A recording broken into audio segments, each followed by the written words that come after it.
Esto es La Entrevista con Raúl Valladares. Un estadista y primer presidente de la República de Sudáfrica, Nelson Mandela, en medio del gravísimo conflicto racial y social en su país en los años 70, afirmó que si quieres hacer la paz con tu enemigo, tienes que trabajar con él, entonces se convierte en tu compañero. Una fórmula de distensión y acercamiento que debe funcionar para poner fin al conflicto por el resultado de las elecciones generales de noviembre en Honduras, que dejó en la presidencia de la República al abogado Juan Orlando Hernández, que recién comienza su segundo mandato constitucional. Es así como en el marco del diálogo nacional para esta semana se espera la llegada al país de una misión exploratoria de la Organización de Naciones Unidas, ONU, a fin de iniciar pláticas con representantes de los partidos políticos, en este caso Partido Nacional y Alianza de Oposición contra la Dictadura. La semana anterior, el titular del Poder Ejecutivo, Juan Orlando Hernández, había enviado una misiva al secretario general de la ONU, Antonio Gutiérrez, solicitando apoyo técnico para promover el diálogo en una petición coincidente con el pedido de los expresidenciables del Partido Liberal y la Alianza de Oposición, Luis Zelaya y Salvador Narrala, para que el órgano mundial intervenga en el diálogo. De igual forma, la semana anterior, el titular del Poder Ejecutivo, Catracho, remitió una misiva al secretario general de la Organización de Estados Americanos, OEA, Luis Almagro, solicitando que retome las mesas de diálogo al más alto nivel en el marco de convenios firmados entre ambas partes en la lucha contra la corrupción. Petición ante la cual Almagro respondió hace pocas horas confirmando la designación del responsable político de la Secretaría General y del equipo técnico para los trabajos conjuntos entre el Estado hondureño y la Maxi. Reza la nota que en referencia a diferencias tras la aprobación del Presupuesto General de Ingresos y Egresos de la República y en particular del artículo 238 del mismo, estas deben resolverse con procedimientos establecidos en el convenio suscrito entre el Gobierno de Honduras y la Secretaría General de la OEA para el establecimiento de la misión de apoyo contra la corrupción y la impunidad en Honduras. A poco de 2 meses del conflicto, la búsqueda, identificación y convocatoria de personalidades externas para que actúen como interlocutores válidos podrían definirse en los próximos días, aseguró Efraín Díaz Arribillaga, miembro de la Junta de Convocantes al Diálogo que integran sectores intelectuales, empresariales y religiosos del país.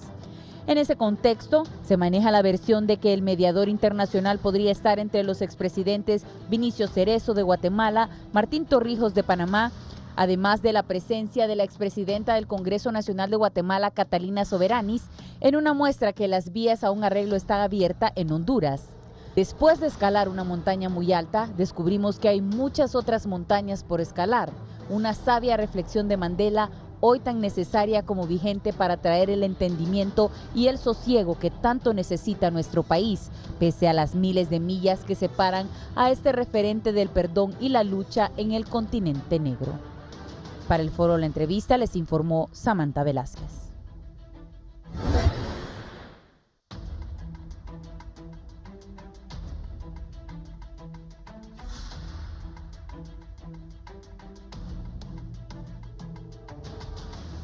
Bien, Evo después me le lleva esto a Fabricio. Bueno, ahí, bienvenidos, es un gusto saludarles desde los estudios de Canal 11 en Tegucigalpa. Saludamos a los compatriotas ahí en los Estados Unidos a través de Centroamérica TV. Y si va a salir de su casa, recuerde sintonizarnos a través de Radio Visión Honduras en Tegucigalpa en 90.1, 90.9 en San Pedro Sula. También tenemos la 93.5 en la zona central, la 105.5 en el litoral atlántico y en la cálida Choluteca 90.3. Ayer escribió un editorial Carlos Flores, las luchas emblemáticas, ya voy a hablar de eso. Y también, ahí Samantha les puso a mis invitados de esta mañana lo que hizo Mandela después de estar más de 20, casi 25, entre 25 hoy y 27 años preso. Salió a platicar con sus enemigos y a unir el país. Don Fernando Anduray, miembro del Partido Nacional. Bienvenido, abogado. Buenos días, Raúl. Contento del día que Dios nos ha dado y nos ha permitido gozar. Y ojalá que la sabiduría del Señor y su misericordia alcance al pueblo hondureño. Buenos días, es un placer estar aquí con los amigos con que vamos a departir. Buenos días. El abogado Eduardo Martel, todos los abogados están esta mañana. ¿Cómo está, abogado? Muy bien, un placer estar nuevamente aquí para conversar sobre temas de interés, sobre todo a propósito de lo que mencionaba Raúl, la capacidad que tengamos de entendernos entre los hondureños. Bien. El abogado Martel es miembro del Central Ejecutivo del Partido Liberal de Honduras. El abogado Aristides Mejía Carranza, miembro de la Alianza de la Oposición, uno de los hombres más cercanos al ingeniero Salvador Narrala Salún. Tito, bienvenido, abogado. Muchas gracias, buenos días. Un saludo a ustedes en primer lugar y al auditorio inmenso que tiene este programa. Bien. Fernando, ¿qué ha hecho el gobierno del presidente Hernández, las personas que lo rodean, para buscar el entendimiento y la paz tras los resultados de las elecciones? En las últimas horas se le envió una carta al señor Almagro, ya contestó Almagro también. En un momento vamos a darle lectura. ¿Qué piensas de lo que se ha hecho para buscar que el país vuelva a la normalidad y que hayan acuerdos que beneficien a todos nosotros los hondureños luego del proceso electoral y que el sábado pasado él asumiera el segundo mandato? Bueno, hemos visto que hay bastante cuidado en los pasos que se están dando para desarrollar el proceso de reconciliación nacional que fue anunciado por el presidente el día de la toma de posesión, pero que evidentemente tuvo muchos pasos preparativos. Primero se hizo una investigación en diferentes sectores de la vida nacional, que no son estrictamente políticos, sobre las posibilidades de un diálogo y las perspectivas que podría tener cada sector en la participación de un diálogo nacional. Evidentemente el tema político era un tema obligado para un diálogo nacional, pero no era un diálogo solo entre políticos, tiene que ser un diálogo de reconciliación nacional, de tal forma que la problemática de Honduras pueda ser vista integralmente con la participación de todos los sectores, pero en Honduras hablar de diálogo nacional no era una situación nueva. En todos los gobiernos anteriores se habían hecho esfuerzos por montar una plataforma de diálogo y al final se convertían en reuniones donde cada quien iba a pedir y a exigir que le dieran. De tal forma que el fracaso era evidente en esos procesos llamados de concertación nacional. Hay Foro Nacional de Convergencia, hay muchos órganos e instancias que fueron construidas sin el éxito necesario.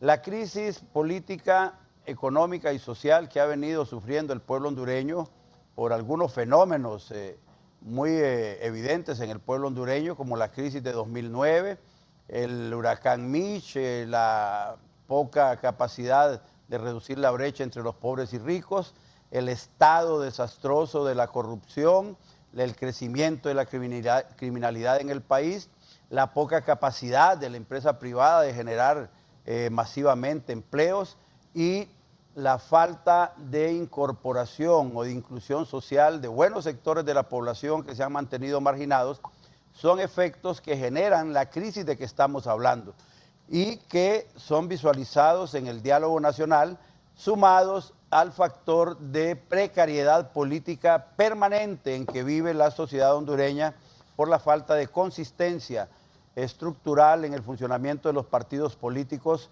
que no han podido ideológicamente ser representativos realmente de tendencias que representen opciones para el pueblo hondureño. Todas estas situaciones forman parte de la cama de temas que un diálogo nacional debe abordar.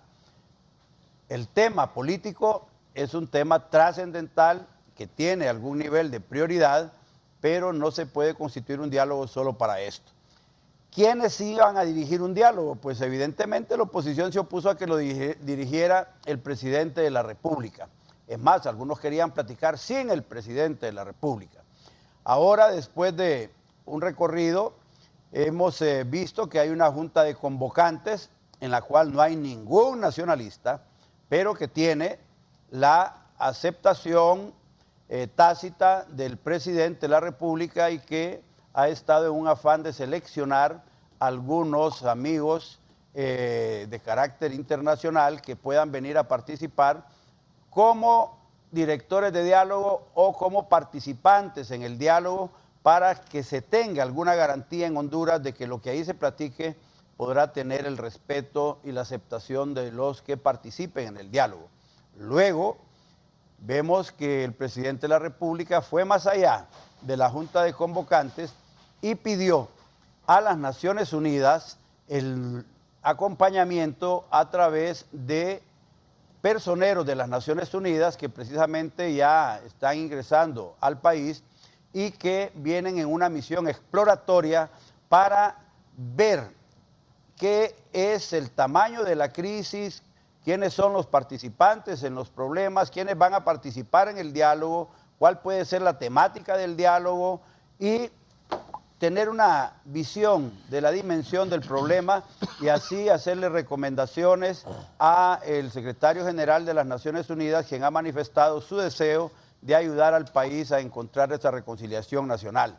De tal forma que tenemos a la ONU, tenemos una Junta de Convocantes Nacionales, tenemos la oportunidad de que algunos expresidentes y algunos funcionarios como la señora Soberani de Guatemala puedan participar en el diálogo y a eso se suma ahora la participación de la Organización de Estados Americanos que en respuesta a la iniciativa del presidente de la República para que podamos poner en práctica los compromisos de Honduras en temas como el de la lucha contra la corrupción, su participación en el Tratado Interamericano de Lucha contra la Corrupción que tiene la OEA, luego la Carta de la OEA y también el compromiso con la MASI. Y dentro de ese marco que se puedan nombrar algunos amigos de la OEA, técnicos que puedan venir a colaborar también con el diálogo en el marco de los compromisos de Honduras con la OEA y de la OEA con Honduras. Entonces, cuando el presidente de la República ha abierto ese espectro de posibilidades de participación de funcionarios internacionales con experiencia en la conducción de diálogos y hay una apertura para que dentro de Honduras también la Junta de Convocantes haga su trabajo y hagan acercamientos con sectores de la oposición que todavía no se habían sentado a platicar con nadie, esto nos indica que viene un momento de reconciliación en Honduras y que debemos establecer una agenda con las prioridades que van a servir de marco rector a el desarrollo del gobierno de Juan Orlando Hernández, evidentemente también con la guía de su programa nacional de desarrollo de la vida mejor y otras expectativas que se tienen. ¿Quién nombró a Junta de Convocantes? Pues sale de la sociedad civil y entiendo que los sectores de la oposición fueron manifestando su apoyo a esa Junta de Convocantes porque no es el gobierno el que la forma, sino que sale del seno de la sociedad civil y el Partido Nacional mira con buenos ojos pues todo esfuerzo que contribuya a que finalmente nos sentemos en la mesa a ver qué camino le vamos a dar, qué rumbo le vamos a dar al país. El presidente en su discurso dijo que hay que establecer una hoja de ruta en la que podamos hacer efectiva la participación de la ciudadanía en la toma de decisiones y que de acuerdo a las matrices o a los resultados de ese diálogo nacional podamos tener realmente una integración nacional en el gobierno, pero ya no con la visión de los acuerdos anteriores en otros gobiernos, en donde la integración nacional la mirábamos como darle un par de ministerios a un partido y un par de cargos a otro partido para que los políticos estuvieran contentos. El problema del diálogo nacional no son los políticos, no son las aspiraciones de un político, son las aspiraciones del pueblo hondureño de fortalecimiento de su sistema electoral y la garantía de la institucionalidad democrática. Evidentemente, esa es una visión, pero todos los partidos políticos podrán llegar al diálogo con una agenda abierta, haciendo sus planteamientos, y ahí la comunidad nacional les va a decir, nos parece que esto es bueno y nos parece que esto es malo. Pueden pedir esto, no pueden pedir lo otro, y ahí va a venir el platicar, el ponerse de acuerdo, el buscar el consenso. Lo que sí es evidente, Raúl, es que en la agenda que se fije, el tema político siento que va a tener prioridad, porque hay decisiones con muy poca intensidad debemos darnos cuenta que hay decisiones en materia electoral que deben ser tomadas el primer año de gobierno. Hay temas como reformas constitucionales probablemente que podrían surgir ahí de algunas medidas que se tomen o alguna reforma del sistema electoral de la institucionalidad democrática que se pueden tomar en un año en que no hay candidatos presidenciales en los partidos políticos. Porque las reformas electorales normalmente quienes las contaminan son los candidatos presidenciales, porque algunos con el sistema actual o con el orden de cosas como están, creen que les favorece, entonces se van oponiendo a las reformas electorales. Y otros calculan que podría hacerles daño. Acércatele, por favor. De tal forma que necesitamos realmente una discusión sin contaminación de intereses personales de políticos en el país. Es una buena oportunidad para que los partidos políticos a través de sus juntas directivas participen en este diálogo nacional. Evo, ahí déjelo. Entonces me preguntaba qué había hecho Juan Orlando y hemos estado preparando ese diálogo nacional. Es la comisión, ¿verdad? Eso tengo entendido, eso lo ha mandado Omar Rivera, que también está metido en esto. Omar, preocupate por la policía, también está metido en esto. ¿Y por qué se ríe, Marcel? Pues que es cierto, o sea, hay que dedicarse a una sola cosa. Omar, preocupate por la policía, aclaren si ese general tiene o no tiene problemas. Ahí veo yo a Pami Marinakis, de los que yo conozco. Por cierto, Evo, ¿te llamaron vos a comisión? Armida. Yo convoqué ahí para que los de aquí del canal también mandemos una comisión para que está doña Armida de López Estos son los que Contreras, se reunieron primero con Juan Orlando. una dama, pero esto lo manda Omar Rivera. Omar, preocupate por esa policía. Pero Omar aquí dice, pronunciamiento de la Plataforma Ciudadana por Honduras, reconocemos disposición al diálogo de candidatos presidenciales y urgimos a la ONU responder favorablemente. Omar, preocupate por la policía, no puede estar en todo. Las organizaciones no gubernamentales y movimientos sociales, iglesias, instituciones, academias, gremios empresariales y cooperativas y otras iniciativas del sector social de la economía, centrales, obreras y campesinas, asociaciones, pobladores y patronatos, entre otros miembros de la Plataforma Ciudadana por Honduras, la plataforma respecto a la potencial intervención de la Organización de las Naciones Unidas en el proceso de facilitar el diálogo nacional en Honduras, nos manifestamos de la siguiente forma. Esto lo manda Omar Rivera. Omar, preocupate por la policía. Reconocemos la disposición de los candidatos presidenciales, la solicitud de la ONU para que facilite el proceso del diálogo, consenso de acuerdo del país realizado por Luis Zelaya Medrano, Salvador Alejandro César Narrala Salún, Juan Orlando Hernández Alvarado. Omar Rivera, aquí no pone a Mel Zelaya. Mel, te está discriminando aquí Omar Rivera, mira. Movimiento 3, el secretario general de la ONU, Antonio Manuel Olivera Gutiérrez. Bien, diálogo de consenso, acuerdo y reconciliación. Así están las cosas. Martel, ¿cuál es la posición del Partido Liberal? Y Omar Rivera, que es un buen ciudadano, que se preocupe más por la policía en este momento. Creo que estas cosas las debería delegar a otras personas porque él no debería estar en todo, no es correcto. Y con ese problema que ha salido de la policía, deben de buscar soluciones inmediatas. Buenos días, Raúl consulta a Anduray, ya la voy a consultar, pero antes el abogado Martel me cuenta cuál es la posición del Partido Liberal y él como hombre cercano al ingeniero Luis Zelaya, ¿qué piensa el presidente del Central Ejecutivo?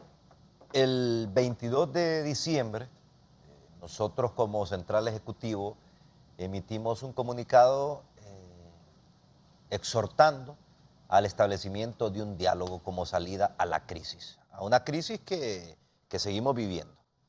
Y en aquel momento se le dirigió una carta al secretario general de las Naciones Unidas, Antonio Guterres, para que interviniese a través de sus buenos oficios para nombrar a un alto comisionado, un alto representante, y que se acercase a nuestro país a sentar a las partes y encontrar caminos sobre los cuales poder transitar y encontrar vías de solución. Quiero empezar diciendo que vivimos en un país donde no hay credibilidad en nada ni en nadie. Nadie cree en las instituciones, en los partidos, en la sociedad civil, en los empresarios, en las iglesias, en las Fuerzas Armadas. Nadie cree en nada ni en nadie. Y eso debe de llamar mucho a la reflexión. Lo que estamos hoy recogiendo como sociedad es el reflejo de lo que se ha construido a lo largo de los últimos años. Y la clase política tiene una gran responsabilidad, no podemos decir que toda, pero una gran responsabilidad de lo que hoy estamos viviendo en nuestro país. Dicho esto, hemos de decir que el Partido Liberal cree que ya pasado el 27 de enero, que era lo que quería, a la fecha que quería llegar el señor Juan Orlando Hernández, que hoy sí esperamos una muestra de disponibilidad para resolver aquí lo que hemos planteado. Es imposible gobernar en las condiciones actuales.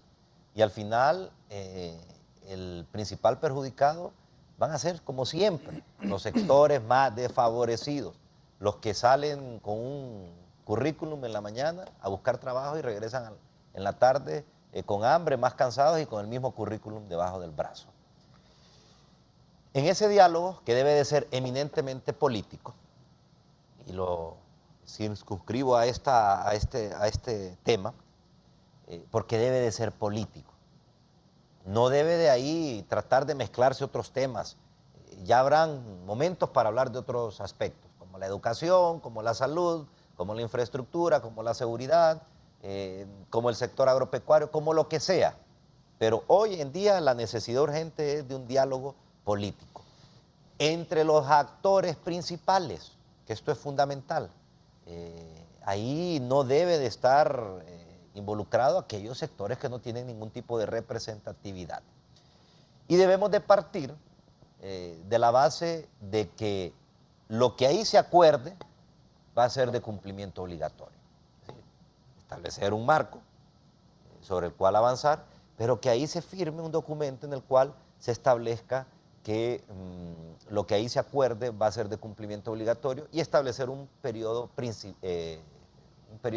de tiempo para llegar a acuerdos puntuales, porque tampoco puede ser un diálogo indefinido que nos lleve 8, 10, 12 meses y no haya solución para que bajen las tensiones en nuestro país.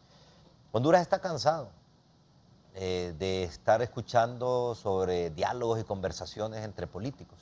Eso ya no es una novedad. La novedad será cuando se planteen ya las soluciones, cuando se planteen los productos, cuando se planteen y se presenten los acuerdos sustanciales. Y el Partido Liberal fijó algunos temas que no es exhaustiva esta lista, puede ser ampliada obviamente, pero que considera ineludible hablar. Primer tema, solución a la crisis político-electoral del 26 de noviembre. ¿Qué fue lo que pasó ahí? ¿Hubo manipulación? ¿No la hubo? ¿Hubo fraude? Si lo hubo. Y si lo hubo, que haya responsabilidad. Adicionamos un gran marco de reformas institucionales para devolverle cierta credibilidad a la institución en nuestro país. Un nuevo Tribunal Supremo Electoral, un nuevo Registro Nacional de las Personas, una nueva ley electoral acorde a los tiempos que vivimos y que le dé garantías al elector de que va a ir a ejercer su voto, el sufragio, y se va a respetar su voluntad. Una nueva tarjeta de identidad, pero que no sea vista como un negocio para enriquecer a los de siempre, que se llevan las grandes licitaciones. Una nueva ley, una nueva tarjeta de identidad que produzca, obviamente, un nuevo censo electoral.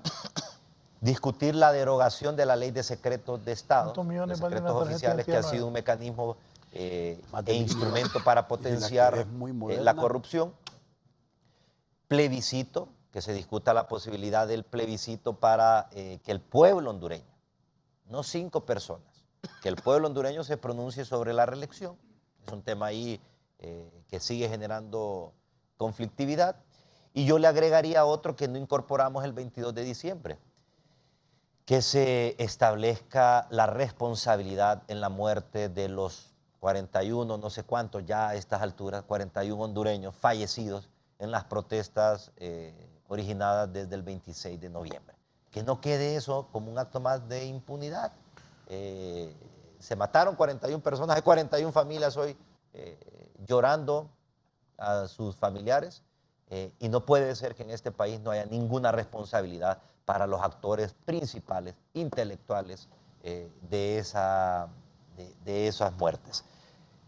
Insisto, la única forma de llevarle la tranquilidad a este país es llegando a acuerdos de Estado por el bien de nuestro país y sobre todo que vean el pueblo hondureño, que vea el ciudadano que le estamos dando resultados concretos.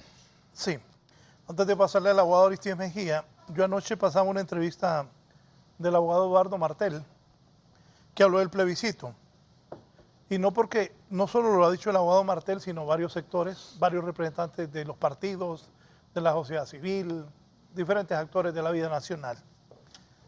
Una nueva tarjeta de identidad cuesta 1.000 millones de lempiras a un país tan pobre como Honduras, donde no hay medicinas en los hospitales. 1.000 millones es la más barata. Y si quieren una buena, una super tarjeta de identidad, hay que gastar 3.000 millones de lempiras. Con solo que no roben se El financia. plebiscito cuesta entre 800 y 900 millones. De eso estamos hablando en cuestión de dinero. En este país, donde la educación, el nivel es bien bajo, los niños se sientan en piedras para ir a recibir clases en los lugares más pobres del país.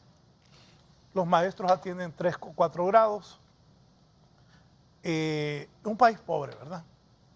Ocupamos, dicen los políticos, una nueva tarjeta de identidad que vale entre 1.000 y 3.000 millones y un plebiscito entre 800. Y no solo lo ha dicho el abogado Martel, lo dicen nacionalistas, liberales, demócratas cristianos, los de la sociedad civil, que alguna gente me dice quién los nombró, no se sabe.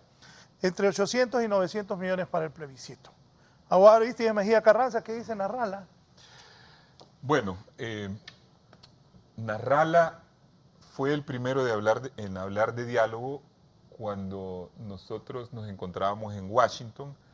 Él hizo una conferencia de prensa muy difundida a nivel internacional sobre la situación de Honduras y un periodista extranjero, creo que de Estados Unidos o de Europa, le preguntó si él estaba de acuerdo con un diálogo y eso fue en un momento tan temprano como el 18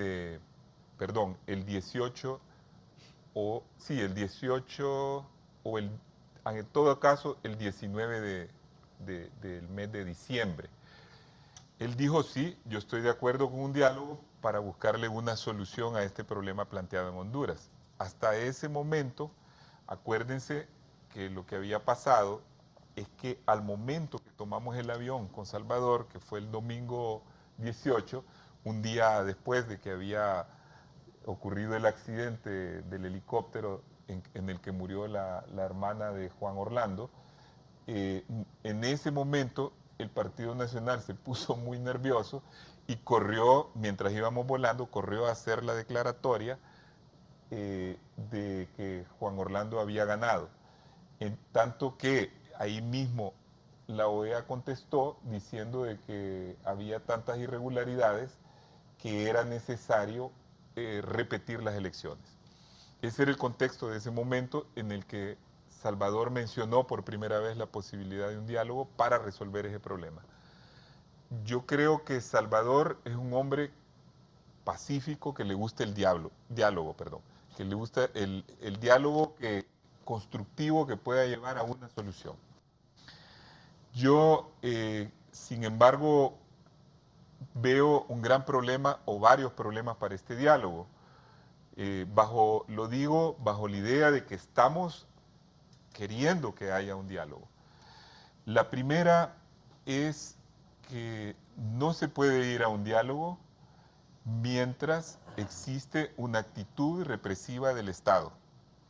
Siguen matando gente. El día sábado yo participé a la par de Salvador en esa marcha que arrancó de la Universidad Pedagógica. ¿Fuiste a la marcha, Tito? Fui a la marcha. ¿Y Milton te acompañó? No fue Milton esta vez, pero la vez pasada estuvo él. Fui a esta marcha y estando a la par con Salvador, la marcha iba completamente en orden, sin ningún problema. Aviesamente, los policías militares tiraron gases dentro del que se llama el túnel, que en realidad es un pasadizo de carros por debajo, Y como eso es encerrado, produjo un efecto terrible. Yo ando con un problema temporal de vías respiratorias y casi me asfixio. Casi estuve a punto de caer y que me aplastara la gente, si no fue porque alguien me empujó hasta que saliera de ahí y me costó un gran rato recuperarme. Yo creo que si eso ocurre y Salvador fue asfixiado también, solo que Salvador no tenía ese problema y logró salir, pero estuvo un gran rato para poder recuperarse. ¿Cómo podemos hablar de diálogo si las fuerzas represivas del Estado, ya no las voy a llamar del orden porque no están poniendo orden, sino que están reprimiendo para mantener este régimen en el poder? Abogado, Entonces, sí, recordé algo, le voy a hacer una pregunta. Primero, no solo quiero terminar la idea, por favor. ¿Cómo puede haber diálogo si no paran primero eso? Cuando 2 días antes, un enviado por nosotros se había reunido en el CONADE con jefes militares, incluso un general, y con jefes de la policía, y habían llegado a un acuerdo mínimo en donde dijeron, bueno, ustedes traten de ayudar en esto y nosotros vamos a ayudar en esto, no vamos a actuar reprimiendo a la gente. Ahí nomás, para terminar el relato, un grupo como de 3 o 4 personas encapuchadas salieron a querer quebrar los vidrios de Popeyes y la multitud los detuvo. La multitud les dijo, no, esto no es así, para que vean que los manifestantes en general no están de acuerdo con ese tipo de cosas, y lo señalo. Yo estaba ahí en ese momento y yo también estuve en contra de que hicieran eso, hasta se enojaron. Uno que otro se enojó conmigo. Bueno, digo esto como preámbulo. La otra parte que veo como dificultad, y luego voy a hablar de las posibilidades del diálogo, no solo voy a hablar de las dificultades para el diálogo. La otra dificultad es que los diálogos en Honduras se ven como negociaciones de reparticiones de poder, de cargos, de dinero, de beneficios y de ventajas. La mayoría de la militancia nuestra, de la alianza, y la mayoría de los ciudadanos que votaron por nosotros, verían muy mal que se dé vuelta a la página, que se olvide lo del fraude electoral, que es la causa de esta crisis, y que ya pasemos a hablar sobre la marcha de otras cosas hacia futuro, legitimando de alguna manera lo que la mayoría de la gente en Honduras considera no un presidente legítimo, sino un dictador que se reeligió de forma ilegal, que luego, aún así participando, se robó las elecciones y que finalmente ha concentrado todo el poder del Estado como si fuera un rey absolutista, y eso es una imagen que ya tiene una gran parte de la población hondureña, por lo menos la parte que es la mayor, que es la que está en la oposición, que son la mayoría de los liberales y la gente de la alianza. Entonces, con esas dificultades tenemos un problema de legitimidad del diálogo, porque si Salvador se sienta a hablar con que la mayoría de la gente considera un dictador, sobre temas que son a futuro y que son importantes, la mayoría de la gente va a pensar que es lo mismo de siempre, que aquí, cuando hay una crisis, se nombra una comisión, como la Comisión de la Verdad, que produjo 86 recomendaciones y esas recomendaciones no se aplicaron en su mayoría. Quizás si se hubieran aplicado, ahorita no estaríamos en esta crisis política por el capricho de una sola persona de querer permanecer en el poder. En otras palabras, el diálogo tiene que ser vinculante, como se ha dicho, para que podamos recuperar algún grado de credibilidad. Ese es un punto. Se mencionaba al principio de tu buen reportaje, Raúl, que hizo Samantha, como ejemplo a Mandela. Hay otros líderes en el mundo de alta significación que también fueron pacifistas y lograron grandes objetivos, como Mahatma Gandhi y Martin Luther King. Mandela dijo eso, pero Mandela derrotó al apartheid. Logró con su movimiento pacifista, luego de haber primero emprendido las armas, entendió que la única forma era llevar a la mayoría del pueblo y derribar ese régimen oprobioso. Y él logró la reconciliación nacional, pero lo primero fue derribar al régimen. Segundo, Mahatma Gandhi, el principal pacifista de la humanidad, también derribó el colonialismo británico. Martin Luther King no logró derribar el sistema racista de Estados Unidos, pero contribuyó grandemente. ¿Y por qué no lo logró? Porque lo asesinaron. Yo creo que mucho en el ejemplo de la lucha pacífica.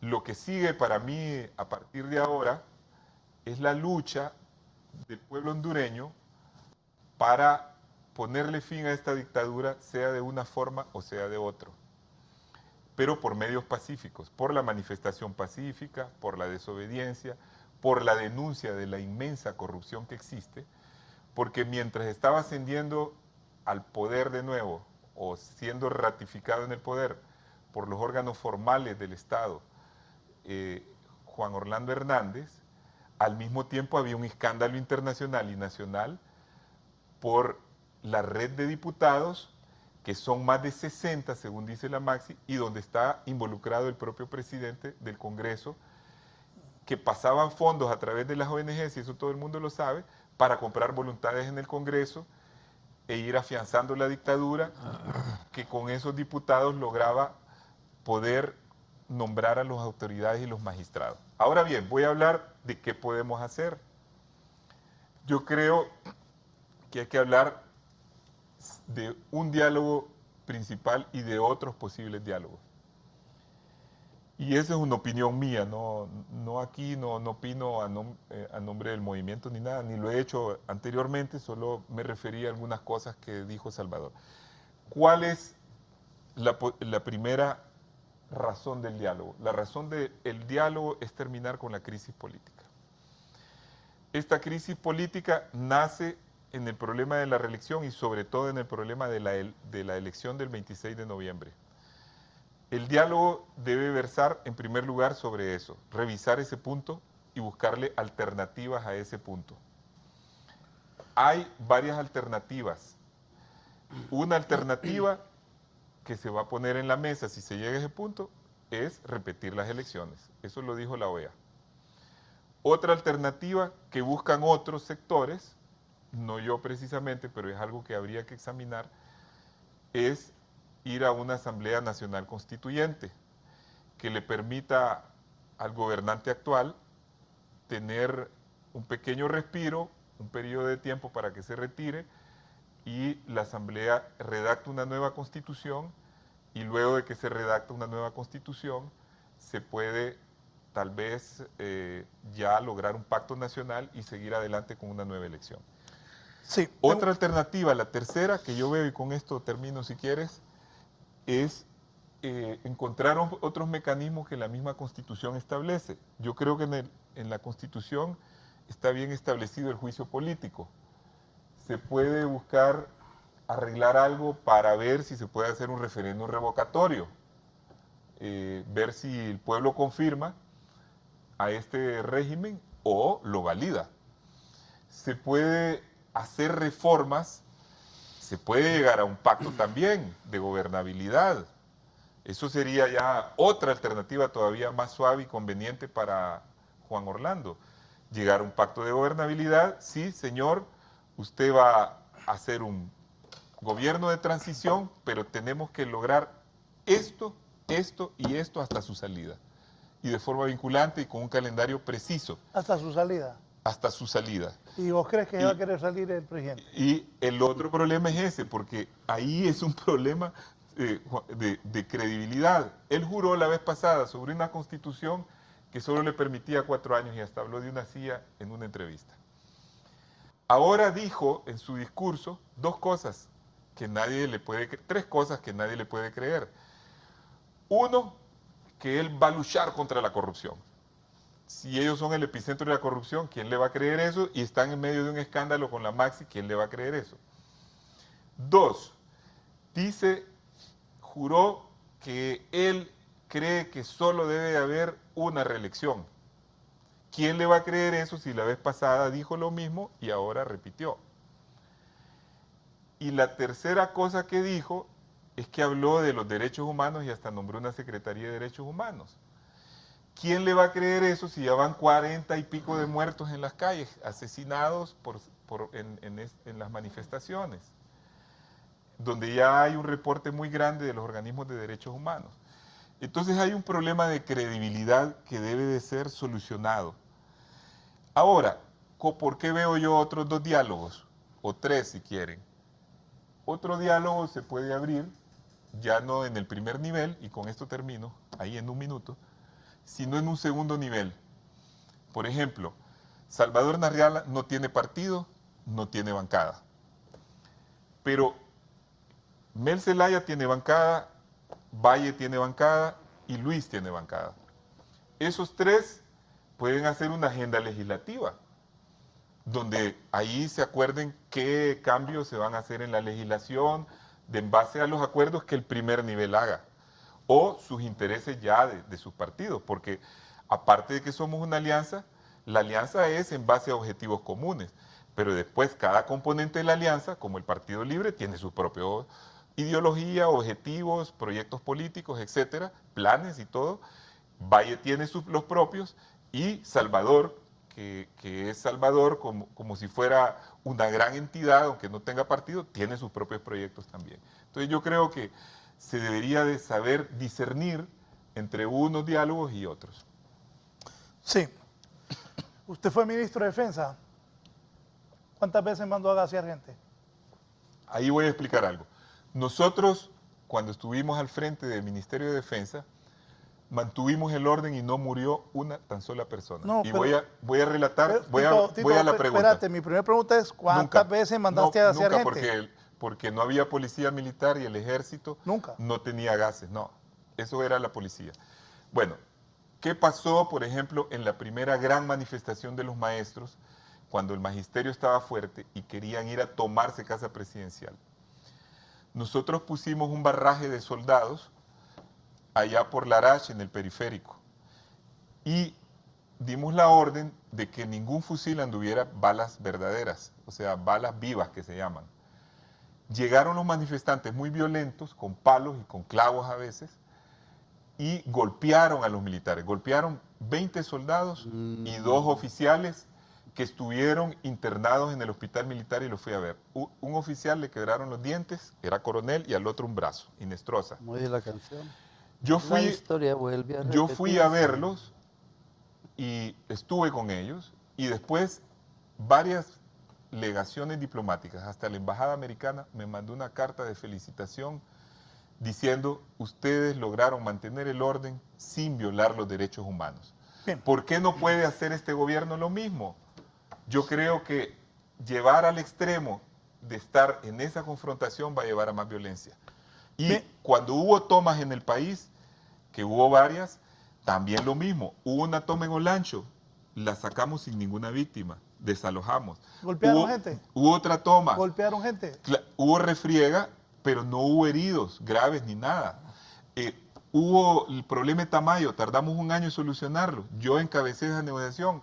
Terminamos de amigos con Tamayo, terminó su protesta con un acuerdo con los madereros, porque éramos un gobierno en ese sentido dialogante, no éramos violadores de los derechos humanos. Bien. Dice Fernando López, qué curioso, el partido que más discursa sobre el diálogo político es el que está más dividido y moribundo. Todos los consejos que da Martel debe aplicarlos primero a lo interno del Partido Liberal, donde son incapaces de ponerse de acuerdo. Y según sus propios miembros hay actitudes dictatoriales. Raúl, ¿se imagina lo que hubiera pasado si todos los seguidores de Libre logran llegar al estadio donde estaban los simpatizantes nacionalistas? Hoy estuviéramos velando muchos muertos. Los líderes deben ser más responsables. Don Eduardo Martel, ¿qué dice de eso?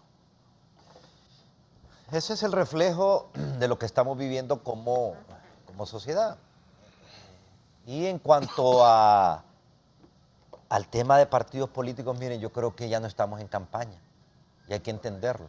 Los partidos políticos ya no están en campaña, y hay que guardar las banderas de campaña, y hay que empezar a pensar en los destinos del país. mire, hemos llegado a un nivel de partidización de la discusión en nuestro país que prácticamente es difícil poder avanzar. Es decir, no es la politización, porque eso no está mal, es la partidización. Es decir, ¿cómo hago yo para, en función de mis intereses de partido, jalar agua a mi molino? Nosotros somos Consejo Central Ejecutivo y hemos de tomar decisiones. Y en función de nuestro país. Olvídese del partido político. Olvidémonos de lo que sucede en los partidos políticos. Hay que tomar decisiones en función de nuestro país. Mencionaba algunos temas, Arístides, que considero que son válidos, y es el hecho de que cuántas veces, Raúl, pueblo hondureño, hemos escuchado en nuestro país que se firman acuerdos. El último, el de reformas electorales del 2013, firmado en el PNUD, en donde se adquirieron compromisos para llevar adelante una serie de reformas. ¿Qué pasó? Lo engavetaron, lo metieron abajo del escritorio y nunca más lo volvieron a poner sobre la mesa de discusión. Esta es una gran oportunidad, se los digo. Yo recuerdo que se han mencionado en los últimos 20 años 3 grandes oportunidades para sacar adelante nuestro país. Primero, la crisis del Michi. Una crisis que se dijo, vamos a reconstruir el país, pero hubo una reconstrucción física, pero la mentalidad de la clase política siguió igual. El otro momento histórico, 28 de junio del 2009.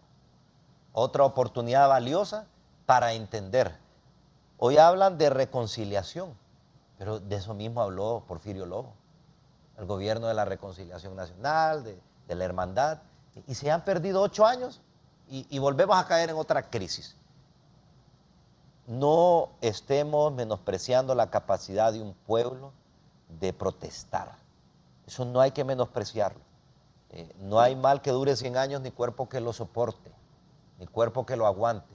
La realidad de este pueblo es que los gobiernos han sido incapaces de resolver los problemas ingentes, los básicos, los más torales, como ser vivienda, empleo, seguridad, educación, básico.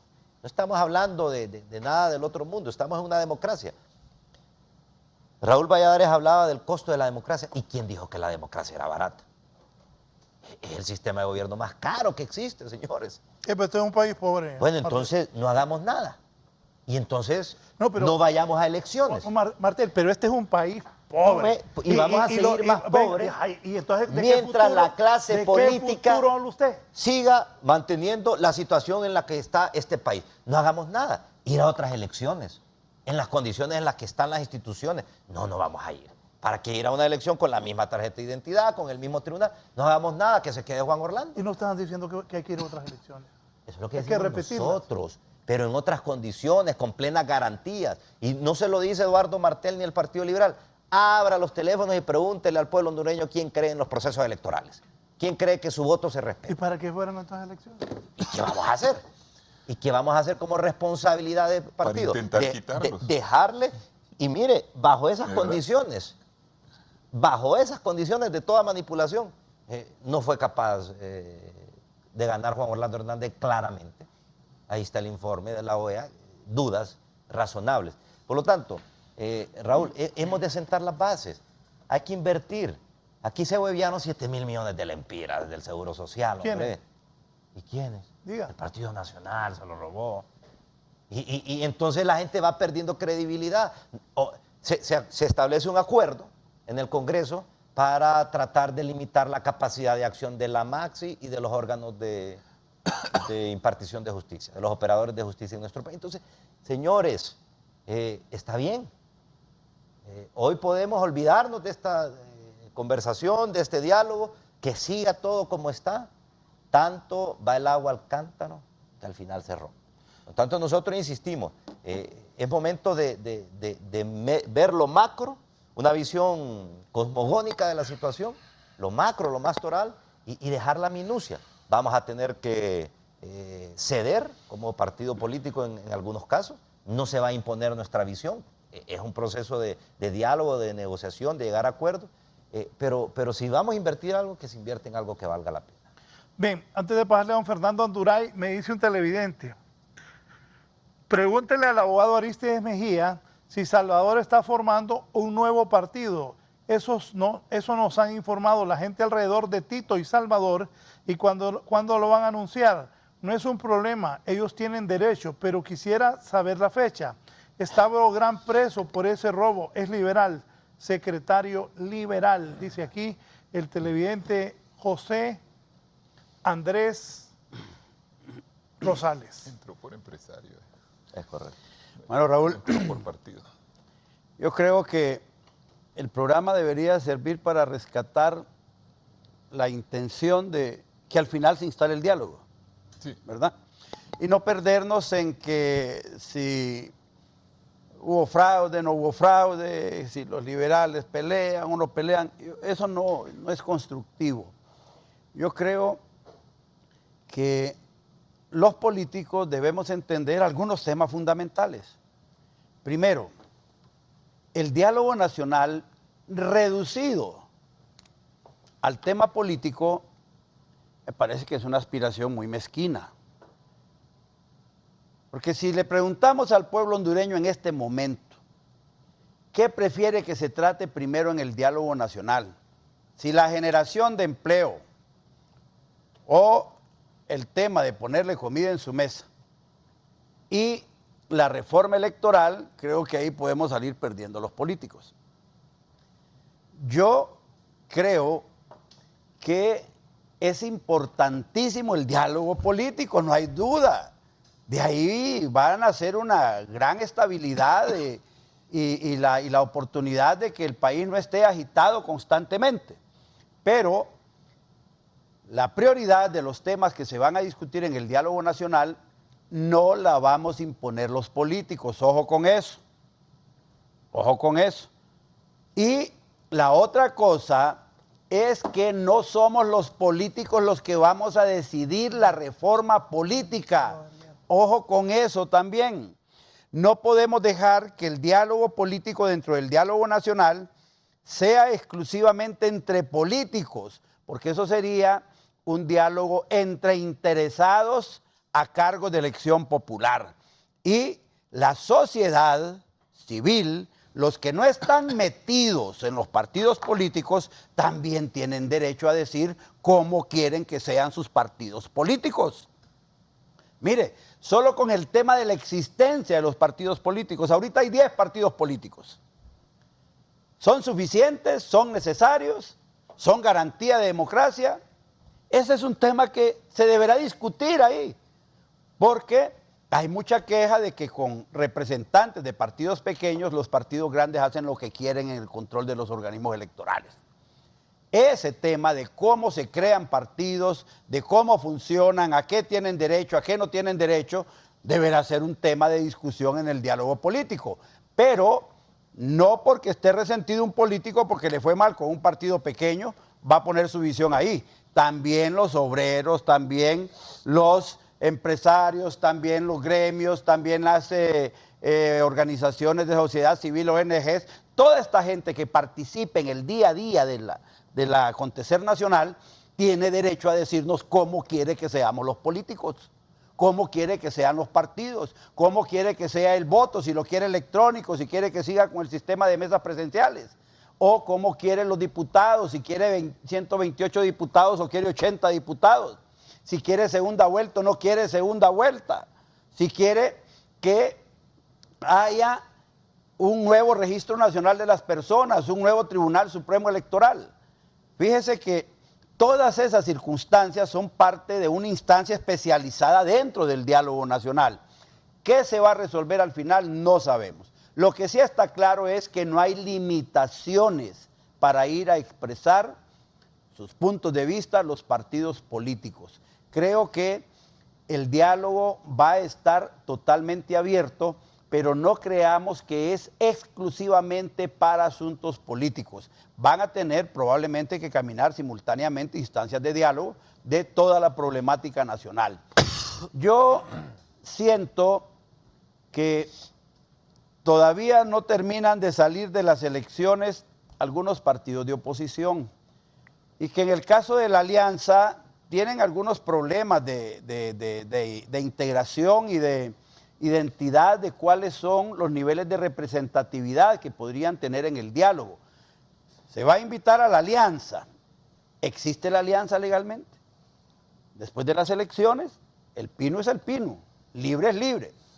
Y Narrala, en la práctica, no tiene partido. Mel Zelaya pensará que Narrala deberá seguir siendo su candidato para las próximas elecciones. Ya no se quiere reelegir Mel Zelaya. ¿Qué es lo que va a hacer el Pino? ¿Le va a prestar su plataforma a Narrala? ¿Qué va a suceder entre ellos? El tema es la capacidad de representatividad que van a tener en el diálogo.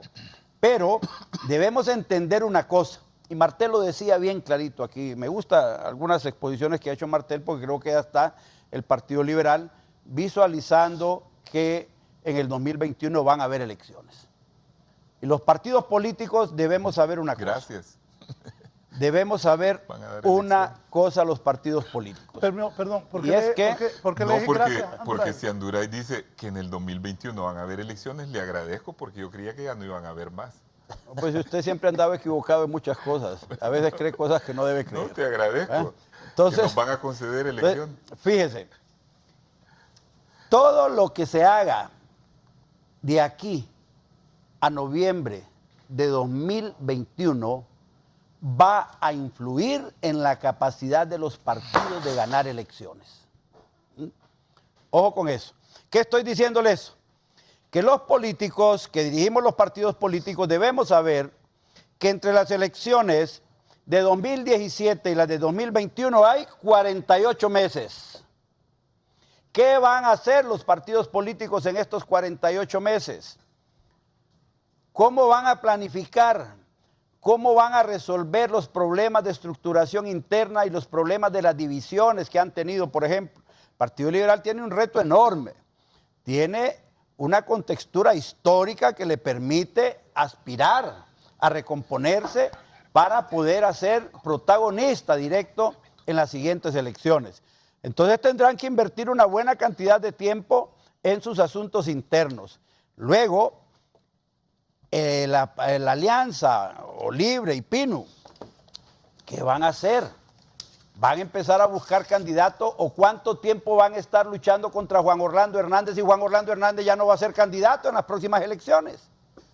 Entonces no le vemos cuál va a ser la ganancia política de tratar de destruir a Juan Orlando Hernández o tener una plataforma de confrontación permanente contra el gobierno si ya Juan Orlando Hernández va a estar dedicado a ejecutar su programa de gobierno y el Partido Nacional va a estar encarrilado a buscar un candidato presidencial que le permita tener opciones de triunfo en las siguientes elecciones. ¿Qué estoy diciendo con esto? El tiempo que pierdan los partidos políticos, ahorita prácticamente ya perdieron 2 meses algunos partidos. Ya perdieron diciembre y enero después de las elecciones. De 48 meses solo les quedan 46. Y si insisten en algunas conductas que no les construyen una plataforma de triunfo, porque la plataforma destructiva no es una plataforma de triunfo, van a llegar a las siguientes elecciones incómodos con cualquier resultado del diálogo nacional, porque si no tienen una perspectiva clara de triunfo electoral, no van a estar cómodos.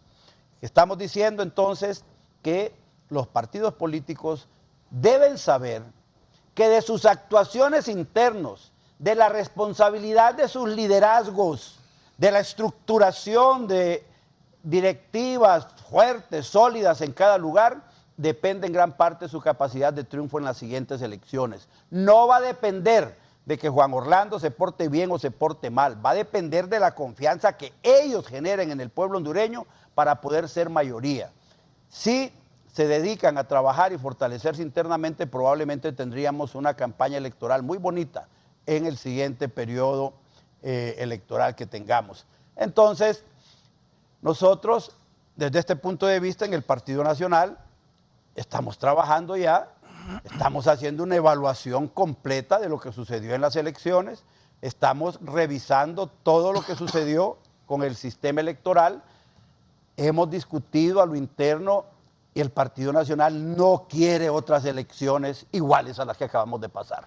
Bien, necesitamos hacer transformaciones y estamos totalmente dispuestos a hacer esa reforma política para que vayamos a ver de qué están hechas las candidaturas que vienen en las próximas elecciones, sin estarle echando la culpa a un andamiaje administrativo electoral del Estado. Que sea el pueblo realmente el que venga a decidir todo lo que va a ser las nuevas autoridades del 2021 en adelante. Y por supuesto, dentro de esa evaluación, estamos tratando de tener una plataforma de unidad partidaria que nos permita garantizarle un apoyo total e irrestricto al presidente de la República en el ejercicio de su gobierno, atendiendo que hay amenazas de que se lo van a querer boicotear permanentemente. Fíjese, nosotros estamos preparándonos para eso. Yo estoy seguro que en el Partido Liberal hay gente que está visualizando también lo que pueden ser las elecciones del 2021 y están tratando de construir una ruta. Demostremos que tenemos inteligencia para esas cosas, que tenemos capacidad para poder administrar la democracia en el país. Y en cuanto, Raúl, a las inversiones del Estado, los políticos, la clase política y el pueblo deben saber que todas las decisiones de reforma electoral que se hagan al sistema van a costar dinero. No hay ninguna duda de eso. Si usted quiere voto electrónico, tiene que comprar tecnología. Si usted quiere un buen sistema de transmisión de resultados, va a tener que invertir en tecnología. Si usted quiere una nueva tarjeta de identidad, va a tener que invertir. Pero la tarjeta de identidad me parece que es muy pobre pensar que solo sirve para votar. La tarjeta de identidad es un instrumento de seguridad nacional me escribió que debería de analizarse también con otras aristas, pero eso va a suceder en el diálogo nacional. Me escribió un televidente que vale 600 millones, no 800 ni 1000. Rápidamente salgo de esto para ir a la pausa. Depende de la tecnología. Si usted quiere una tarjeta de identidad baratísima, de las que se fabrican en la calle, la puede conseguir hasta por 200 millones. Voy a leer esto y luego una llamada y la pausa. Pregúntele a Tito por qué huyó después de la gaseada. Se fue, no se mantuvo en la movilización. Salvador sí se mantuvo al par de Mel. Porque me asfixié. Allá llegaron al Parque Central. ¿Por qué? Porque me asfixié. Estaba con un problema respiratorio. Bien, ya contestó Tito. Saludos, Raúl. Soy un joven de 18 años. Estoy consciente que Honduras está... Ya dijo que porque lo gasearon, porque se asfixió. Consciente en Honduras que está en problemas de vivienda, trabajo, seguridad y comida, entre otros. Pero sé que la política es la que rige los problemas y las soluciones a estos problemas. El señor Anduray, con su título de abogado, no le cabe en la cabeza que cuando los problemas políticos se resuelvan, vamos a crear confianza de generar inversión extranjera y resolver en medida los demás problemas. Saludos al abogado Martel, Leonardo Jarquín, desde El Paraíso. Quiero decirle a las personas que yo invito a don Fernando, a don Eduardo Martel y a don Aristides Mejía para que me acompañen y hagamos el programa. Si usted me envía mensajes, envíeme mensajes que no ofendan la integridad de mis invitados, por favor. Disculpe, Raúl, me dice el licenciado Alexis Vallecillo, que insista con este tema. No veo que estén tocando puntos importantes que beneficien al pueblo directamente. Al final los políticos solo quieren resolver lo que les beneficia a ellos. Él es catedrático de la Universidad Nacional allá en San Pedro Sula. Por aquí me dicen, Edwin Rojas Gómez, lo mismo pensé yo, bueno, todo está bello, según Anduray, que desaparezcan los partidos políticos, ahora nos representan la ONG. Y así agradezco a todas las personas. Jorge Aguilar, Aristides habla de marchas pacíficas, cuando varias personas quebraron los vidrios del bus en Plaza Miraflores y una de esas personas que tiró la piedra andaba en toda la marcha a la par de Narrala. No son marchas pacíficas, ya estamos cansados de eso. Pregunta para Tito Mejía, técnicamente hablando, si la OEA llama presidente a Jo, Centroamérica, América, Estados Unidos, Europa también, y por alguna razón, mediante la fuerza de insurrección de armas, Salvador Narrala llega al poder, para el mundo sería un golpe de Estado, Narrala sería golpista. Don Alfredo Escobar Montalbán, brevemente, por favor. Alfredo, buenos días. Muy buenos días. Buenos días, licenciado Raúl Valladares, a sus invitados, al licenciado Aristides Mejía y al amigo abogado también Martel, y preguntándole al licenciado Anduray si vive en Honduras de aquí o en Honduras de allá, ¿verdad? Porque realmente pareciera que vive en un Honduras irreal.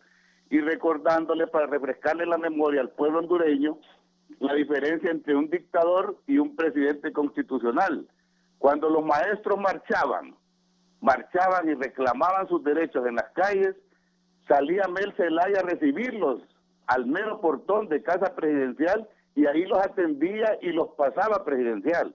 Hoy que tenemos un dictador, sale a reprimirlos totalmente y a gasearlos. Esa es la diferencia que tiene que entender el pueblo hondureño entre un dictador o un dictadorzuelo como es el que hoy se ha impuesto como presidente y un presidente de verdad, un presidente democrático como fue Manuel Zelaya. Una aclaración nomás y un saludo a todos ahí y preguntándole que me conteste al abogado Turay si viven en Honduras de aquí o en Honduras de allá. Un abrazo, Raúl, y un saludo ahí a Tito y a Martel. ¿Y qué es eso de Honduras de aquí? No, pues ¿cómo? ¿Qué es eso de Honduras de aquí y de allá? No entendí esa Bien, parte. la licenciada No, Elena es lo que Álvarez, dijo en el Elena estadio, Álvarez que cometió pregunta, lapsus. en el ¿por qué discurso. si Salvador trabaja, Estamos, dijo, los hondureños por qué Salvador estamos los hondureños aquí. está trabajando y le pide a la gente que vaya a paro mientras él está en sus labores? No deja de estar en el canal trabajando Salvador, dice la licenciada Elena Álvarez, y le pide a la gente que vaya a la calle. ¿Cómo es eso? Poneme el tweet que ha puesto el expresidente Manuel Zelaya Rosales y vamos a la pausa. Poneme el tweet, por favor. Manuel Zelaya Rosales, en Honduras las elecciones con fraude, los Estados Unidos la apoya públicamente. En Venezuela no han realizado las elecciones y ya las condenan. También ahí está, eso es lo que dice Manuel Zelaya, lo que dice el presidente de Colombia. Santos asegura que nadie va a reconocer el resultado electoral en Venezuela. Subí para repetir lo que ha dicho el expresidente Zelaya y coordinador de la alianza. En Honduras las elecciones con fraude. Los Estados Unidos la apoya públicamente. En Venezuela no han realizado las elecciones y ya las condenan. Y me vuelven a insistir que el abogado Aristides Mejía nos cuente dónde nos podemos ir a inscribir en el nuevo partido que él está formando con Salvador Narrala Salum.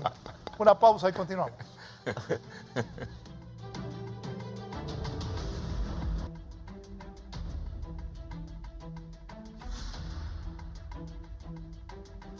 Bien, continuamos. El ingeniero Carlos Flores, presidente del país, piensa esto sobre el diálogo. A ver, Fabricio, acercamos. Las luchas emblemáticas, este fue un editorial de ayer. Lo recomendable es que se sienten a platicar, que se apuren los convocantes de ese diálogo a hacer el llamado formal y echarlo a andar, dice Carlos Flores. Que traigan al chaperón de afuera lo antes posible.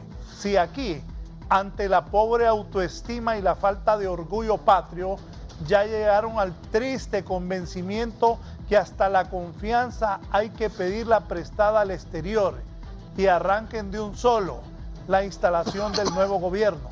Les guste o no, dice Carlos Flores, es un hecho consumado, pero con el país partido no se va a ningún lado. Se ocupa de todos para avanzar. Lo que legitima el poder es la consonancia con el interés colectivo.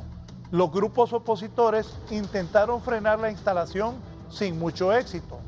Tampoco evitaron que se eligiera la directiva del Congreso Nacional.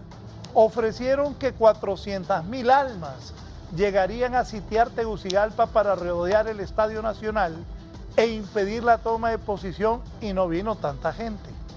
Ni hubo parálisis nacional. Lo mismo de otras veces, algunas escaramuzas de bloqueo de carreteras y los bochinches hasta que los uniformados llegan a dispersarlos con gases lacrimógenos, los paganos de los disturbios, los negocios aledaños, como que si con eso fueran a provocar un cambio ideológico y estructural del estatus imperante. Si bien las protestas son la expresión democrática de todo reclamo y los bandos opositores tienen todo el derecho a movilizarse sin represión, la procesión debe hacerse en forma pacífica porque el pillaje, la destrucción de la propiedad pública y privada, donde a veces inocentes son los que terminan pagando el real mandado. A nada conduce las luchas emblemáticas si a eso nos vamos, que han provocado cambios sustanciales en sus países de origen son las de Mahatma Gandhi y de Martin Luther King. Y esas fueron de resistencia pacífica, dándole la espalda a la violencia. Ellos demostraron que el liderazgo es aquel donde se convence por medio de la palabra elocuente y el ejemplo, con cuotas de sacrificio personal, como igual ocurrió con Nelson Mandela, quien salió de años de reclusión en las ergástulas penitenciarias, no a proferir odio contra sus encarceladores, sino a reconciliar su país. Aunque quizás esos espejos sean aspirar muy alto, hasta soñar despierto con hazañas imposibles, dado la pobre calidad de la clase política del país, dice Carlos Flores en su editorial de ayer. Solo son parámetros para que sopesen lo que todavía posee rescoldo de sensatez en lo que hace la diferencia trascendentes que podríamos esperar si hemos venido sufriendo el deterioro de tantos valores en todos los campos, hasta la calidad de liderazgo como del peso específico de las figuras políticas de Honduras, dice el ingeniero Flores.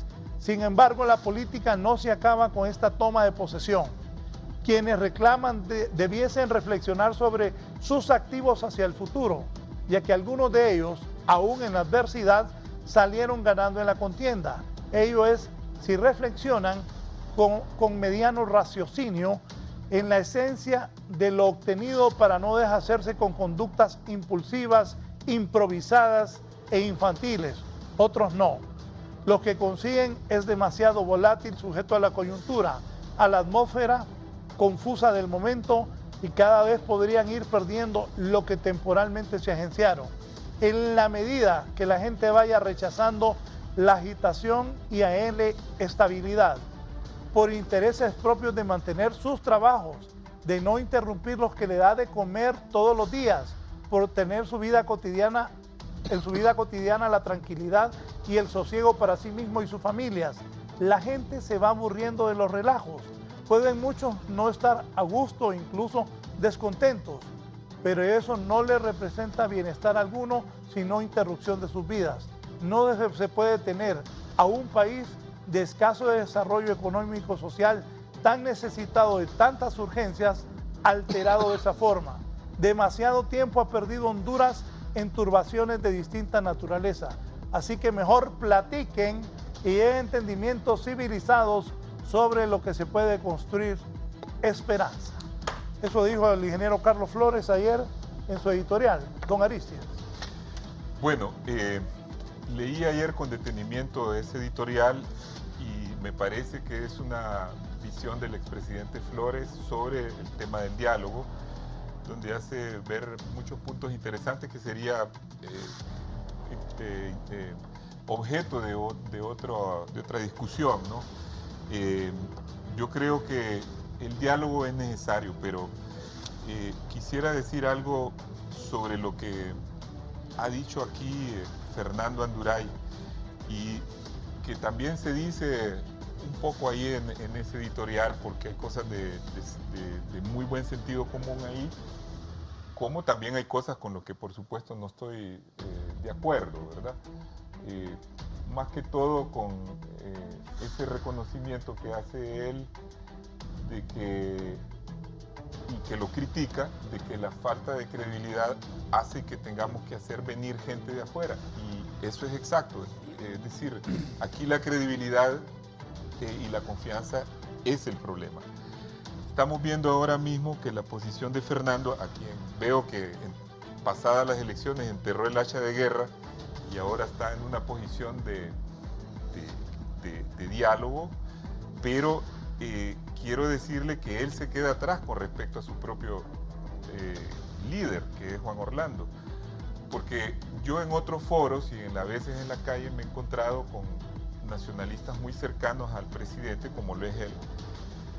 Y en el discurso del presidente saliente y del actual, que yo y los demás consideramos ilegal, dijo una cosa muy importante: yo estoy dispuesto a tocar todos los temas en el diálogo, incluso la segunda vuelta, que al principio no querían los nacionalistas, incluso toda la situación que estamos viviendo, y la posición de Fernando es que se le dé vuelta a la página y que ya no hablemos de eso. y que hablemos de otros problemas que son problemas de toda la vida de Honduras, de la pobreza, de la falta de empleo, de la economía, de esto. Pero ahí es donde está, digamos, lo que no puede resolver la crisis nacional que tenemos. Porque, vamos a ver, si nosotros cada vez que vamos a una crisis, como en 2009 o antes, estamos haciendo como el gato de esconder la suciedad y nos olvidamos de los problemas, estamos haciendo un acumulado que va generando una indignación, va generando una fracción cada día más grande entre los hondureños y una fracción en la que, ojo, el pedazo de indignados es mucho más grande que los que están aprovechando el poder y están utilizando todo el poder para sus fines. Entonces, esto también es de interés para el Partido Nacional, porque si el Partido Nacional no entiende que tiene que hacer reformas profundas por un lado, pero que también tiene que tratar el problema esencial que nos llevó a esta crisis, está condenado a tener un fin catastrófico. Si el Partido Nacional no hace eso y llega a caer como un partido que sigue haciendo acumulativos contra él, es un partido que el día que caiga va a quedar hecho mil pedazos y no se va a volver a levantar. Entonces, ya vimos la crisis que generó en el Partido Liberal lo de 2009. Mire cómo se ha ido reduciendo el Partido Liberal. Algunos sectores internos opositores a Luis quieren culpar a Luis, pero Luis no es el responsable de eso. Luis fue un buen candidato. Luis fue un hombre honorable que se pasó a la oposición, que le dijo a los liberales: nosotros siempre hemos sido un partido de oposición y siempre nos hemos opuesto al Partido Nacional, porque estamos entrando cada vez más en una colaboración que nos hace ver como un partido oficialista, que nos conformamos con las migajas y que nos desdibuja nuestro proyecto original y nuestra doctrina frente al partido adversario y nos ha desgastado. Esa fue la tesis de Luis. Y vemos cómo el Partido Liberal de 2009 ha ido bajando, pero por el efecto de aquellos que se han puesto, unos a favor del golpe y otros, o los mismos, a favor de la colaboración con el Partido Nacional. Entonces, yo creo que el diálogo debe de ser definitivamente sobre el tema principal. Yo quisiera que Raúl me pusiera una fotografía que estuvo anteriormente ahí sobre el diálogo que quiso iniciar el presidente saliente cuando antes del 27 de enero lo hizo desde diciembre y que él presentó como el diálogo nacional. Miren las personas que están ahí, no voy a decir nombres. Todos son afines al presidente. Allá está una vicepresidenta del Partido Nacional, allá está un contratista que tiene grandes contratos, ahí está gente de la llamada sociedad civil afín al Partido Nacional. Ese no es un diálogo, señores. Eso es querer engañar torpemente a la población hondureña, llevando el tema hacia otro lado y tratando de distraer la atención. Ese puede ser un objeto de diálogo entre ellos, pero ya terciario o cuartiario, para que el gobierno, si logra mantenerse, pues arregle los asuntos que tiene que arreglar con ellos. Pero el diálogo nacional es otra cosa. Por otro lado, como yo he dicho, deben haber, en todo caso, varios diálogos, si quisieran seguir en el diálogo. Uno es para resolver el problema principal, otro para resolver problemas concretos. Fernando dice, sí, pero lo que le interesa a la gente es el empleo y su bienestar y todo. Por supuesto que eso es lo número uno para la gente. Pero si eso pasa por el problema de la crisis, ¿qué es lo que hay que resolver primero? La crisis. Porque esta crisis ha dejado enormes pérdidas, tanto a la empresa privada como al sector económico en general. Y esta crisis, hay que buscar las causas. ¿Quién ocasiona la crisis? La crisis la ocasiona aquel que se quiere quedar por la fuerza y que se reelige ilegalmente y que se roba las elecciones y que crea una crisis nacional a partir de ahí. Entonces, primero tenemos que resolver ese problema para que la economía y las inversiones puedan seguir fluyendo, porque mientras hay una crisis, no se puede. Por otro lado, el viejo argumento, si vamos a hacer reformas, entonces quiere decir que nosotros vamos a gastar más dinero. Argumento falso. ¿Cuánto ha costado esta crisis al país? Ha costado más de 200 millones de lempiras probablemente, mucho más. Mucho más. Esta crisis ha sido más cara que cualquier reforma de esa. ¿Cuánto dinero se robaron del Seguro Social? ¿Cuánto dinero se siguen robando? Si se está estimando que solo en ese fondo de la red de diputados desaparecieron 1.200 millones de lempiras, lo dijo la Maxi.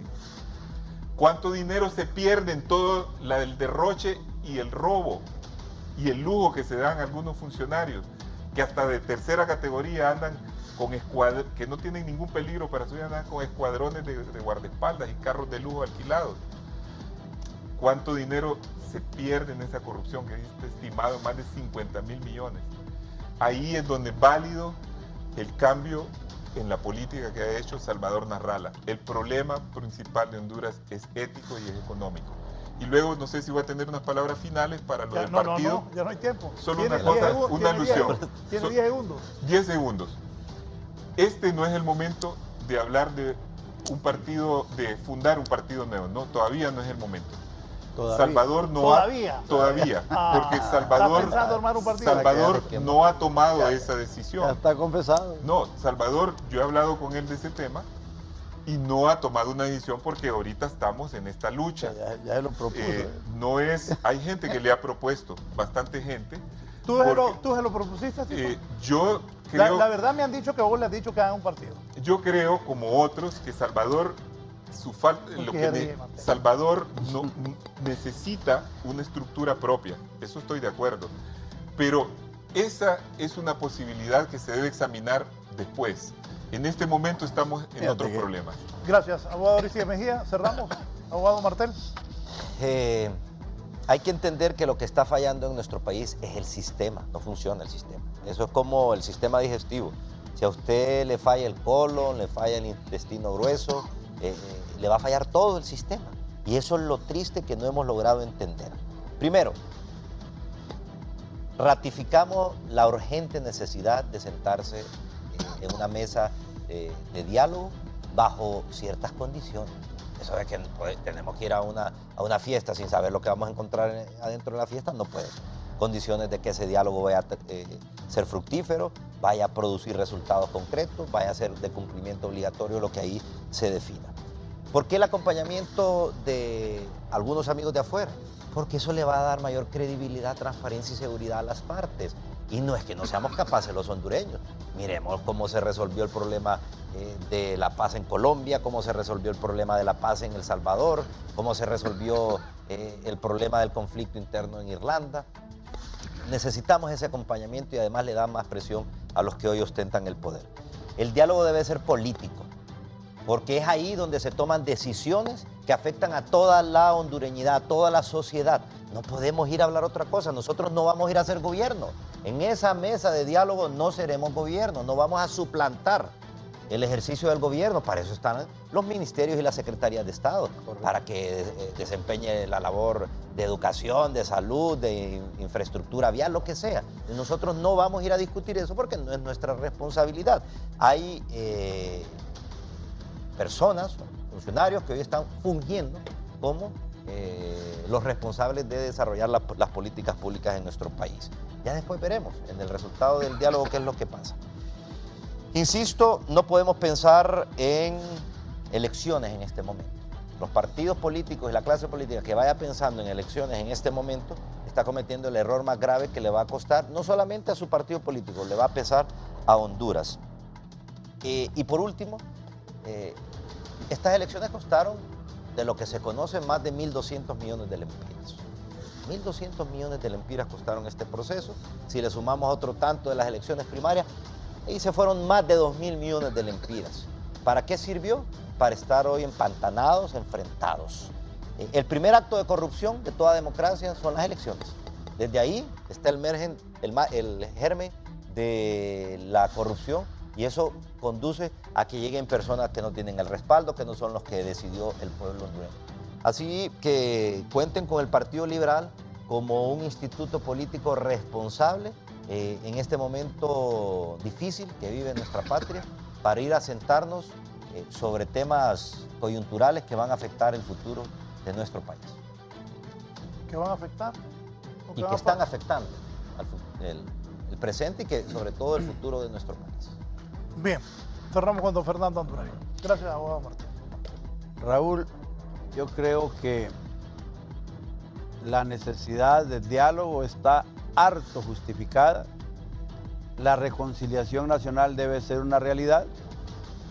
Hay que entender respecto a la participación de extranjeros en el diálogo nacional que no son ellos los que vienen a platicar. Ojo con eso. El diálogo no es para los extranjeros de la ONU, para los de la OEA o para los expresidentes centroamericanos.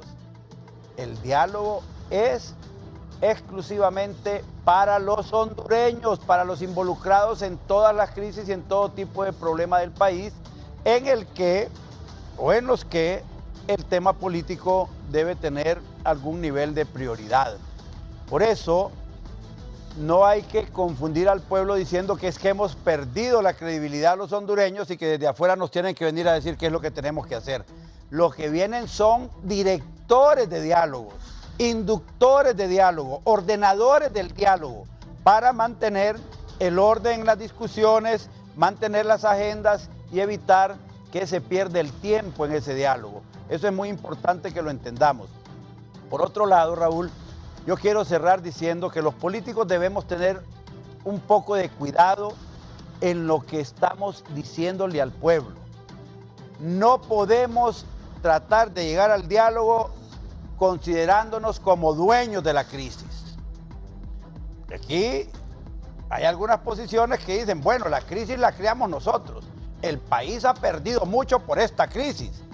Y nosotros, como somos los que hicimos la crisis, nosotros somos los que vamos a decidir qué vamos a hacer. Yo creo que hay que respetar al pueblo hondureño. La parte de Honduras, la parte de los hondureños que están fuera de los partidos políticos, tienen derecho a decirnos cómo quieren que los políticos recompongamos nuestro comportamiento. Hay un déficit enorme de moralidad, de compromiso patriótico, de formación ideológica, de respeto a las estructuras partidarias y de respeto a la institucionalidad democrática del país en el funcionamiento interno de los partidos políticos. Yo creo que la sociedad hondureña tiene derecho a decirnos cómo quiere que nos compongamos, cómo nos recompongamos. Y eso, en el diálogo nacional, indefectiblemente va a salir gente exponiendo problemas de esa naturaleza. Lo importante de esto es que no hay límites a la cantidad de temas ni a la tipología de los temas que se van a discutir ahí. Es realmente una instancia nacional, pero va a ser interesante ver que un sector no se le va a poder imponer al otro, porque el diálogo es para la búsqueda de consensos, de entendimiento, de que tomemos decisiones que le convienen al país en los diferentes aspectos de la vida nacional. Todos nos quejamos de la brecha que hay entre pobres y ricos. Todos nos da vergüenza que el país esté en los últimos lugares de pobreza a nivel latinoamericano. Todos queremos que haya una recomposición en el manejo de los medios de producción, en la participación del pueblo, en la generación de riqueza, generación de empleo, en todo lo que es la imagen internacional de Honduras, en todos estos temas de seguridad, de la lucha contra la corrupción. Aquí se menciona, por ejemplo, hoy tendenciosamente el problema que hay entre la MASI y el Congreso, que están ahí en una diferencia, pero no se reconoce que ya el gobierno de Honduras y la MASI reconocieron que hay instrumentos jurídicos a través del cual se puede resolver esa diferencia. Y hoy yo digo aquí, por ejemplo, la MASI tenemos que fortalecerla. No podemos permitir ni anunciar o darle respaldo a gente que cree que la MASI se debe ir. La MASI es una garantía de lucha contra la corrupción que no teníamos en gobiernos anteriores y que ahora tenemos que proteger. Caiga quien caiga, dijo Juan Orlando Hernández. Nadie está por encima de la ley. La vigencia de la MASI debe ser fortalecida y toda la institucionalidad jurídica, política y social de Honduras debe caminar en ese afán de lucha contra la corrupción para que el país pueda mejorar poco a poco. Gracias al abogado Fernando Anduray. al abogado Eduardo Martel y al abogado Aristides Mejía Carranza. Gracias a ustedes por habernos permitido ingresar a sus hogares. Dios primero se pongan de acuerdo y ese diálogo salgan resultados positivos para que regrese la tranquilidad a Honduras y comience la búsqueda del desarrollo. Buenos días. Siga con Canal 11.